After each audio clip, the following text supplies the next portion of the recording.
जय श्री जगन्नाथ सांग मैंने माई 79 डेज मिनी ब्लॉग में आपण स्वागत करुच्ची। गाधे पाधे फ्रेश होगी आज जेहेतु श्रावण मास प्रथम सोमवार मंदिर चलली आ देखिए मंदिर आसिकी देखला बेलू प्रबल भिड़ आई गाड़ी फाड़ी आप सब जानीपारे कौ प्रकार गहली होता मंदिर भितर। चलान देखिए मंदिर भितर केते कौन गहली होती देखिपे।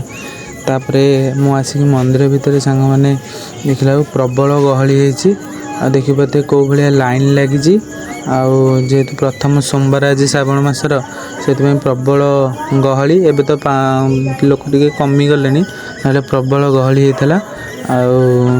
बाबांकर महिमा देखिए एपटे कहार रोषे चलती। आम भी सांग मैंने मिसिकी आमर जने भाई दौची भोजी आम मिसिकी भोजीटा चलती आमर मंदिर में होपर देखिए आमर मंदिर थाल लगी सारापर आमर बसी पड़े समस्ते खावाई। मु खाई सारा वीडियो करने मन नाला से सांगे वीडियो करदे। वीडियो सरला मैंने किसी डिस्कसन करते कौन से पछरे कहबी। एबे हमें खाई पी सारिकी घर को जाऊँ सांग मैंने रोची। जय जगन्नाथ। आशा कर समस्त की वीडियोटी भल लगे। आपड़ी पानी देखा आसा कथा आम खणी की आसवे परिष्कार पानी गाधे बाधे भी जी। रोची। जय जगन्नाथ।